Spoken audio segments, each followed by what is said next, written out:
There is a small town in Florida called Moore Haven, population just over 2,000 people, where the median household income sits at around $37,000 a year, and you can buy a house for $30,000 or less. Not a ruin, not a flood-damaged shell with a condemned notice on the door. A real standing deed-registered house on a registered lot in a real Florida county that has a courthouse and a Dollar General and a gas station and everything. This is Florida, the Sunshine State, Disney World, South Beach, multi-million-dollar waterfront mansions, the most expensive real estate on the planet for anyone who picked the right zip code. But what the Visit Florida campaign never tells you is the other Florida, the one where the median home value in an entire county is under $100,000, the one where a town of 800 people has a poverty rate of 25% and a school that qualifies for every federal poverty assistance program available, the one where the nearest hospital is 45 miles away on a road that floods every August. These places are real. They are on Google Maps. They have zip codes and county tax records and U.S. Census Quick Facts pages with numbers that would stop most Americans cold. And trust me, you are not ready for what is sitting at number 1. Let's break it down. Jasper is the county seat of Hamilton County in North Florida, sitting about 60 miles north of Gainesville near the Georgia border. Population approximately 3,000 people. Hamilton County is one of Florida's poorest counties, documented in U.S. Census Bureau data with a median household income of approximately $47,696, well below the Florida state median of around $71,000. The county's poverty rate runs above the state average, and the specific conditions in Jasper reflect the broader challenges of North Florida's historically agricultural rural communities. Houses in Jasper list and sell for prices that would be considered impossible anywhere near Florida's coasts. Properties in the $30,000 to $50,000 range are not rare exceptions. They are representative of the local market. The combination of geographic isolation, limited employment diversity, and the structural economic challenges of a small North Florida county that has never shared in the tourism or technology wealth that defines the state's coastal and urban centers produces a housing market that reflects exactly what those conditions generate. Healthcare access in Hamilton County is limited. The county's rural character means that specialist care, hospital services, and emergency medicine require significant travel. This is a documented pattern across Florida's rural north central counties that appears in every entry on this list in some form. Jasper has a Dollar General, a Family Dollar, a few local restaurants, and a county government. What it does not have is the service infrastructure that most Floridians would consider standard, and the price of its houses is the market's honest assessment of that gap. Jasper is rural North Florida at its most economically marginalized. The next town is further south, and the conditions it carries are equally well documented. Quincy is the county seat of Gadsden County in North Florida, about 20 miles northwest of Tallahassee. Population approximately 7,000 people. Gadsden County is consistently documented by census data as one of Florida's poorest counties, with a median household income of approximately $46,000, nearly $25,000 below the state median. The county's poverty rate is among the highest in the state. The SPLC's 2025 Economic Justice Report on Florida specifically noted that Gadsden County has some of the most significant income inequality and poverty concentration in the state. Quincy has a specific and somewhat bittersweet historical footnote. In the early 20th century, it was one of the wealthiest small towns in Florida per capita because local residents invested heavily in Coca-Cola stock when the company was young, and those investments made many of them millionaires. The town was known informally as the Coca-Cola Millionaire Town. That wealth is long gone, diffused through generations, and the current economic reality of Quincy and Gadsden County bears no relationship to that historical footnote. The median home value in Quincy has been documented at levels consistent with the county's overall poverty profile. Properties selling for prices that would buy a used car in Miami. Gadsden County is majority black, approximately 60%. And carries the specific legacy of a Deep South agricultural county where the post-Civil War economic structures were never fully dismantled, and where the wealth generated by tobacco and cotton farming was historically concentrated outside the communities doing the agriculture. Our labor. That history shows up in the current census data as clearly as it showed up in any historical record. Quincy lost its Coca-Cola millions generations ago, and the census data shows exactly what's left. The next town is on the water, but not in the way you'd want.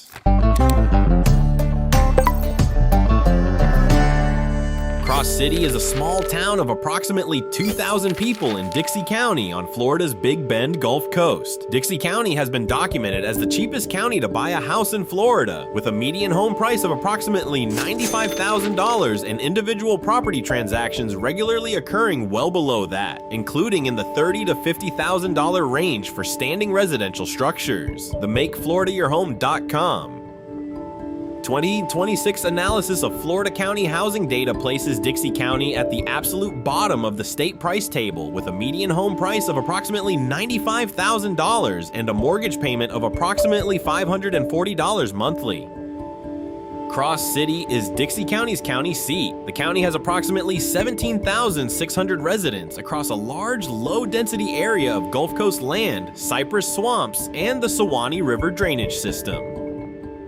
The Suwannee River flows through Dixie County on its way to the Gulf of Mexico, and the surrounding environment, the Suwannee River State Park, the Lower Suwannee National Wildlife Refuge, is genuinely beautiful in the way that North Florida Gulf Coast landscapes can be beautiful. Flat, spare, enormous sky, the specific quality of light that fishermen and birdwatchers come from across the country to find. What Dixie County does not have is economic diversification. The county's economy has historically relied on timber, fishing, and agriculture. Industries that employ fewer people than they once did and pay less relative to cost of living than they once did. There is no hospital in Dixie County. There is no specialist medical care. There is no higher education institution. There is a Dollar General. There is a post office. There is the river, and there are houses that sell for $30,000. Dixie County has the lowest median home price in Florida and almost no medical infrastructure. The next town sits in a county where the poverty rate is the highest in the entire state. Moore Haven is the county seat of Glades County, the poorest county in Florida, according to Property Club's 2024 analysis of Florida county poverty data. Glades County's median household income is approximately $38,905, which is the lowest of any Florida county documented in Census Bureau data. The county's poverty rate of approximately 19.5% means nearly 1 in 5 residents lives below the federal poverty line. Moore Haven has a population of approximately 2,200 people and sits on the shore of Lake Okeechobee, the second largest freshwater lake in the continental United States. This is the town that opened this video's intro, because it is the clearest single-point illustration of the gap between the Florida that gets advertised and the Florida that actually exists for a significant number of the people who live in it. The $112,140 median home value for Glades County, documented in MakeFloridaYourHome.com's 2026 analysis, represents the county average. Individual properties in Moore Haven have sold and continue to sell for $30,000 or less. Prices that reflect a housing market calibrated to the income reality of a county where the median household earns $39,000 a year. Lake Okeechobee is a resource that has been the source of complicated environmental management for a century. The Herbert Hoover Dike that surrounds it was built after the catastrophic 1928 Okeechobee hurricane killed approximately 2,500 people, many of them agricultural workers in towns near the lake. The dike has been a subject of engineering concern and federal investment since the 1990s. The communities around the lake, Moore Haven included, live in the shadow of that infrastructure and the management decisions made by the Army Corps of Engineers that affect their environment seasonally and sometimes dramatically. Moore Haven is the poorest county seat in Florida and sits next to one of the most managed lakes in America. The next town is deeper in the Panhandle, and its numbers are equally stark. Marianna is the county seat of Jackson County in the Florida Panhandle, about 60 miles west of Tallahassee. Population, approximately 7,000 people. Jackson County has a median home price documented at approximately $108,510 in 2026 data, among Florida's lowest, and individual property transactions in Marianna and the surrounding county regularly fall well below that median. The county's documented poverty rate and median household income of approximately $47,327 places it in the bottom quartile of Florida counties by income. Marianna became briefly known nationally in October 2018 when Hurricane Michael, one of the strongest hurricanes ever to strike the continental United States, made landfall near Mexico Beach, Florida, and tracked directly through the Panhandle, passing over Jackson County with catastrophic wind damage. Marianna was severely impacted. Tree canopy loss was nearly total in some parts of the city. Structural damage was extensive. The recovery process, moving through a community with limited tax base and high pre-existing poverty, was documented by Florida news media as slow and incomplete years after the storm. The Jackson County area also carries a specific and difficult historical legacy. The Dozier School for Boys, a state reform school that operated in Marianna from 1900 to 2011, was the subject of extensive investigations into decades of abuse, torture, and unexplained deaths of boys in state custody. University of South Florida researchers excavated the school grounds in 2012 and found unmarked graves. The state investigation, the historical documentation, and the community's processing of that legacy are ongoing.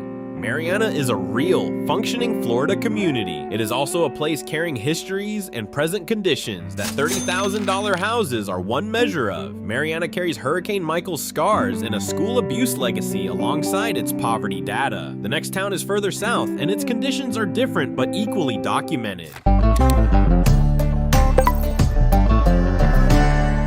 Blountstown is the county seat of Calhoun County in the Florida Panhandle, the county with the lowest median rent in all of Florida, documented by the SPLC's Economic Justice Report at approximately $680 per month. For context, the Florida median rent is $1,564. Calhoun County's rent is 60% below the state median. Population of Blountstown, approximately 2,400 people.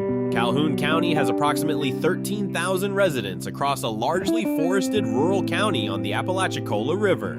Calhoun County's documented poverty rate of 22.2% places more than 1 in 5 residents below the federal poverty line. The median household income of approximately $41,526 is among the lowest in Florida. House prices in Blountstown and the surrounding county reflect these conditions directly. $30,000 will buy you a real residential structure in Calhoun County, not a fantasy. The Apalachicola River runs along Calhoun County's eastern edge and is one of the most biologically significant river systems in the eastern United States. The Apalachicola-Chattahoochee Flint River Basin supports extraordinary freshwater biodiversity and a historically significant oyster fishery in Apalachicola Bay to the south. The same river system that ecologists study and seafood lovers celebrate flows through a county where a quarter of the population lives in poverty. These things are not contradictory. They are the specific combination that Calhoun County represents. Extraordinary natural assets and documented human economic distress in the same geography.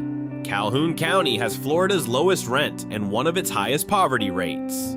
The next entry is a central Florida town where the numbers are equally grim and the isolation is complete. Mayo is the county seat of Lafayette County in north central Florida, a county of approximately 8,640 residents that is one of the most rural and least visited places in a state that most people think they know. Lafayette County had a median home price documented at approximately $127,190 in 2026 data.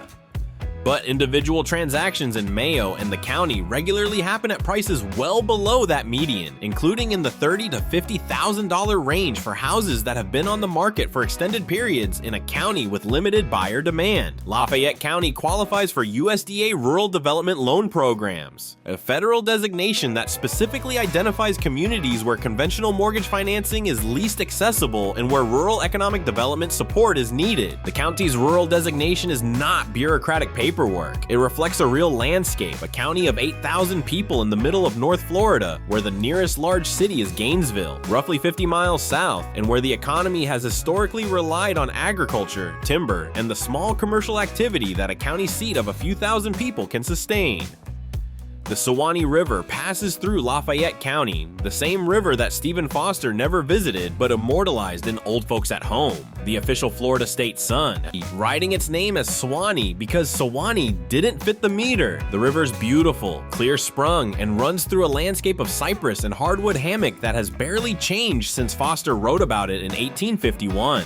The houses near it sell for $30,000. Both of these things are true simultaneously. Lafayette County is rural Florida at its most complete and its most economically marginalized. The next town is in Hardee County, and its poverty data is among the state's worst. Wauchula is the county seat of Hardee County in south central Florida, documented in Census Bureau data as having one of the highest poverty rates of any Florida county. Hardee County's poverty rate is 24.7%. Nearly 1 in 4 residents lives below the federal poverty line. The county's median household income of approximately $44,665 is among Florida's lowest. This is the Florida heartland, the inland agricultural Florida that exists between Orlando's theme parks and the Gulf Coast beaches, invisible to the tourism economy that surrounds it. The MakeFloridaYourHome.com 2026 Florida Housing Analysis documents Hardee County's median home price at approximately $115,590. With individual transactions in Wauchula and surrounding communities regularly occurring well below that figure, particularly for older housing stock and rural properties. The SPLC's 2025 Florida Economic Justice Report noted specifically that 58% of Black residents in Hardee County, the highest Black poverty rate of any county in Florida, live below the poverty line. In a county where Black residents are only 2% of the population, approximately 590 people. Wauchula's economy is dominated by phosphate mining. The county sits above one of the most significant phosphate deposits in the world, and by agriculture, particularly cattle and citrus. Both industries employ people at wages that have not kept pace with Florida's overall cost of living trajectory, and the phosphate industry has created specific environmental concerns, including the phosphogypsum stacks that are a documented feature of the Hardee County landscape. The intersection of extractive industry wealth flowing out of a county and poverty concentrated among the people who live in it is a specific feature of Hardee County's economic structure. Wauchula is phosphate country with 25% poverty and $30,000 houses. The next town is in the Panhandle's most isolated corner. Bonifay is the county seat of Holmes County in the Florida Panhandle, a county that the SPLC's Economic Justice Research identifies as having the lowest median home value in the entire state of Florida at approximately $135,300. Individual properties in Holmes County and Bonifay sell for prices well below that median. The $30,000 house is not an outlier in Holmes County. It is the entry-level price point for a real residential structure with a real deed. Holmes County has approximately 19,876 residents in a panhandle county that is deeply rural, culturally southern rather than culturally Floridian, and almost completely invisible to the part of Florida that the rest of the world knows. Holmes County is 84% white, 7% Black, and 4% Latino. Demographic data that reflects the specific Deep South agricultural county character of the Florida Panhandle's interior, which is geographically and culturally closer to Alabama and Georgia than to Orlando or Miami. The county seat of Bonifay has approximately 3,000 people. It has a courthouse, a few local restaurants, a Dollar General, and the specific quiet of a small panhandle town that has not been reached by the development waves that transformed other parts of Florida over the past 50 years. The median household income in Holmes County runs significantly below the state average. The poverty rate runs above it. The houses cost $30,000. These numbers are connected. They are all documenting the same underlying reality. Holmes County has Florida's lowest median home value and is almost entirely invisible to the rest of the state. The next town has been carrying its poverty longer than Florida has been a state.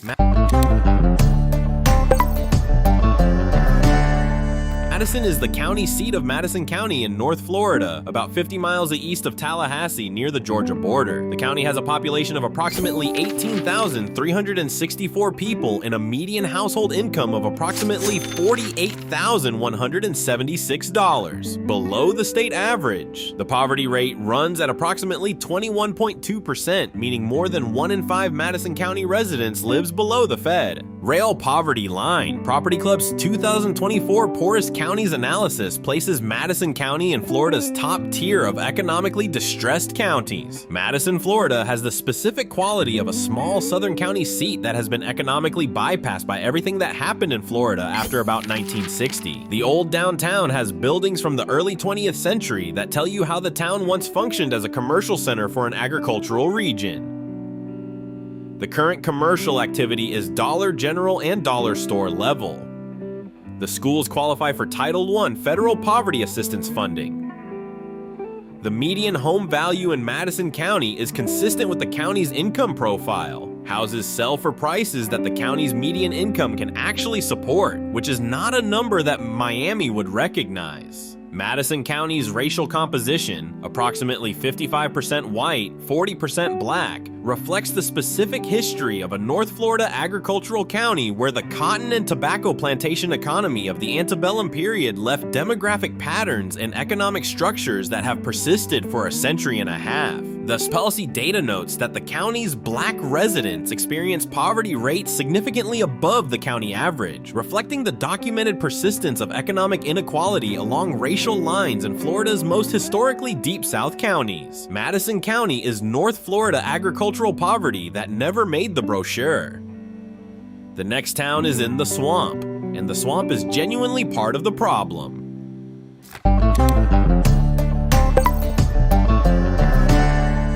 Arcadia is the county seat of DeSoto County in south central Florida, about 70 miles southeast of Tampa. DeSoto County has a median home value of approximately $182,000, among the lower in Florida, but the county's poverty profile is severe enough to place it in the documented bottom tier of Florida counties by economic well-being. The SPLC's economic justice data identifies DeSoto County as having the 11th lowest median home value in the state. DeSoto County is predominantly agricultural, citrus, cattle, and vegetable farming, with a population that is approximately 30% Latino, reflecting the significant migrant and seasonal agricultural worker communities in the region. Arcadia and DeSoto County have experienced repeated hurricane damage. The county was significantly impacted by Hurricane Charlie in 2004, Hurricane Irma in 2017, and Hurricane Ian in 2022. Ian's track through DeSoto County caused severe damage to agricultural infrastructure and housing stock. Recovery in an agricultural county with limited municipal resources and a high proportion of economically vulnerable residents moves more slowly than in wealthier Florida communities, and the pattern of repeated storm damage followed by incomplete recovery followed by the next storm is a documented feature of life in Florida's agricultural interior that the coastal recovery stories rarely capture. The agricultural economy that defines DeSoto County has specific labor market characteristics: seasonal employment, wages that have not kept pace with Florida's overall cost of living growth, housing that serves a migratory workforce rather than a stable residential community.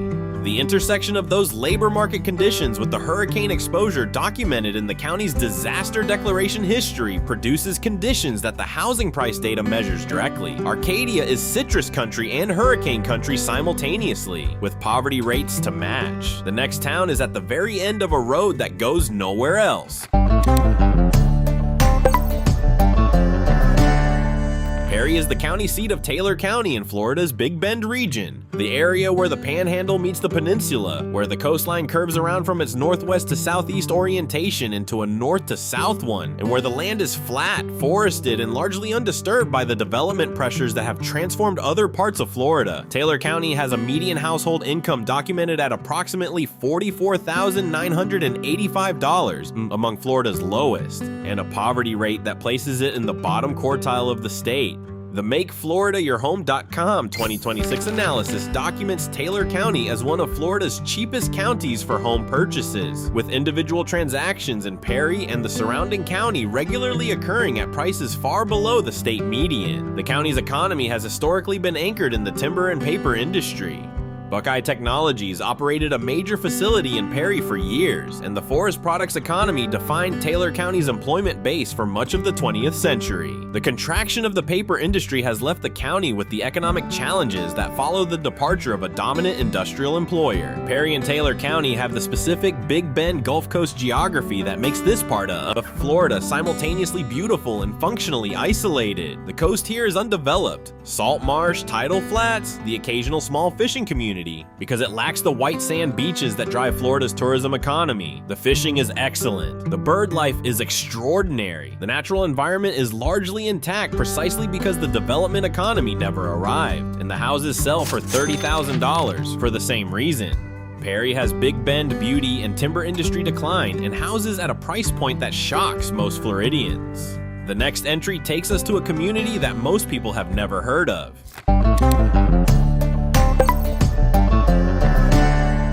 Bristol is the county seat of Liberty County, Florida's least populous county, with approximately 7,955 residents. It is also Florida's least known county, which is an accurate description rather than a complaint. Liberty County sits in the middle of the Apalachicola National Forest, which at roughly 560,000 acres is the largest national forest in the eastern United States. Nearly the entire county is forested federal land. The small remainder, the county seat of Bristol, a few small communities, some private agricultural land, constitutes the human geography of one of the emptiest counties in the continental United States. Liberty County's median home price is documented at approximately $112,840 in 2026 data, with a monthly mortgage payment of approximately $640. Individual transactions in Liberty County occur at prices well below the median. The county's documented poverty rate and limited employment base. The primary employers are the Apalachicola National Forest itself through U.S. Forest Service employment and timber contracts, and the county government. Produce a housing market calibrated to the incomes that those employment sources generate. Bristol and Liberty County have something genuinely unusual, a natural environment that is extraordinary by any objective measure. The Apalachicola National Forest contains longleaf pine habitat, titty swamp, cypress gum ponds, and one of the most significant flatwoods ecosystems remaining in the southeast. The red-cockaded woodpecker, a federally threatened species, has one of its most significant remaining populations in the Apalachicola National Forest. The people who know this landscape love it with a specific intensity. They also live in houses that cost $30,000. Liberty County is the most forested and least populated county in Florida, and its houses reflect its economics exactly. The next town is where the forgotten Florida gets most concentrated.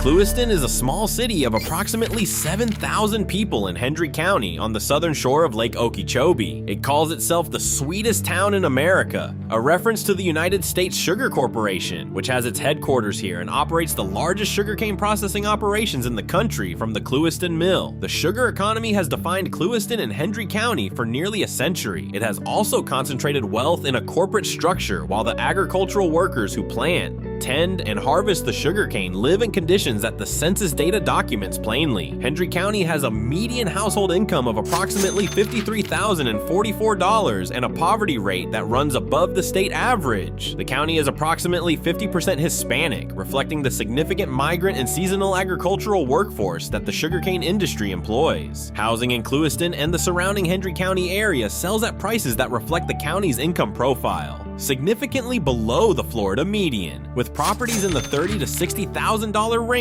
available and documented in county real estate records. The environmental history of U.S. sugar in the Everglades is one of the most significant environmental policy stories in American history. The sugarcane operations in the Clewiston area have been at the center of decades of debate and litigation over phosphorus runoff into the Everglades, water management, and the ecological health of the broader Kissimmee-Okeechobee Everglades watershed. The federal government has spent billions of dollars on Everglades restoration, much of it addressing the ecological consequences of the agricultural practices in the area around Clewiston. The workers who make the sugar economy function live in houses that cost $30,000. The corporation that sells the output is worth billions. That gap is documented. Clewiston is the sweetest town in America for the corporation that owns it, and a different story entirely for the people who work in it. The next entry closes in on the bottom of Florida's economic table.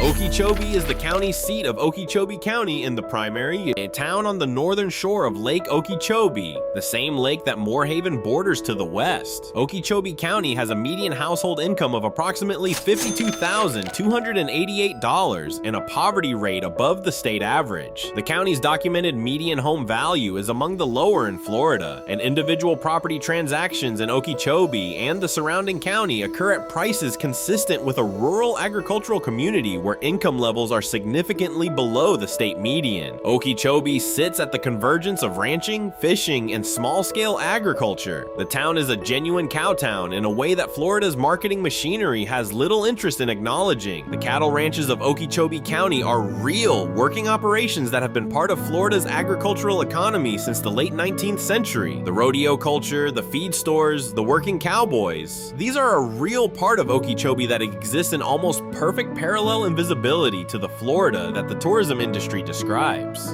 The Herbert Hoover Dike, the earthen structure that surrounds Lake Okeechobee and protects the communities on its shores from catastrophic flooding, runs directly through Okeechobee County. The dike has been the subject of sustained Army Corps of Engineers concern and federal investment, with documented risks to its structural integrity in certain sections that the Corps has been working to address for years. The communities it protects, including Okeechobee City, sit at elevations that make them genuinely vulnerable if the dike were to fail in a major hurricane scenario. Living in the shadow of that infrastructure, at the income levels that Okeechobee County documents, is a specific condition that the housing price data captures but does not fully communicate. Okeechobee is cow country under a dike and over a poverty rate that puts it in Florida's bottom tier. The next two entries are where the list reaches its most extreme documented conditions.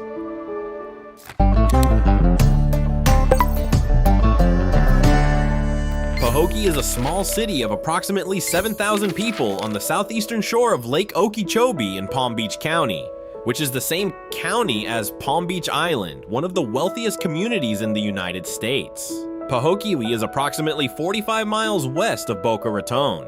The median household income in Pahokee has been documented in various city-level census analyses at approximately $25,000 to $28,000 annually. The specific figure varies by reporting period, but consistently places Pahokee in the very lowest tier of Florida city incomes. The poverty rate in Pahokee runs above 30%. More than 1 in 3 residents lives below the federal poverty line. Pahokee is majority Black and Latino, reflecting the historic agricultural labor communities that have worked the sugarcane fields of the Lake Okeechobee agricultural area for generations. The specific combination of Pahokee's demographics, its income profile, its poverty rate, and its location in Palm Beach County, the county of wealth that surrounds it, creates one of the most striking documented economic contrasts in Florida. The Palm Beach County property appraisers' records show Pahokee properties transacting at prices that are in a different universe from the Palm Beach Island real estate that the county's name evokes. Houses in Pahokee at or near the $30,000 price point are documented in county real estate records. The city has limited retail, limited healthcare access, and schools that serve a student population with some of the highest poverty rates in Palm Beach County. Pahokee has been the subject of journalism and documentary attention, specifically because of the contrast between its conditions and those of the rest of the county it sits in. The Pahokee Blue Devils high school football program has been the subject of documentary filmmaking. The football team in a town with very little else to offer, its young people generates a specific kind of community investment and hope. The economic data and the football story are both real. Pahokee is $30,000 houses in the same county as Palm Beach Island. Number 2 is where all of these conditions come together most precisely. Belle Glade is a city of approximately 17,000 people on the southeastern shore of Lake Okeechobee, 11 miles south of Pahokee in Palm Beach County. It was called, in a 1983 Life magazine story that became one of the most cited pieces of journalism about American rural poverty, the place where AIDS got out of hand. An early and devastating AIDS epidemic in Belle Glade in the early 1980s, attributed partly to the community's severe poverty, lack of healthcare access, and the specific vulnerability of a community with limited resources confronting a new and poorly understood disease. That designation brought national attention. It did not produce national resources adequate to change the structural conditions it documented. Belle Glade's median household income has been documented at levels consistently below $30,000 in multiple census reporting periods, one of the lowest city-level median incomes in Florida. The poverty rate runs above 35%. The city is approximately 70% Black and Latino.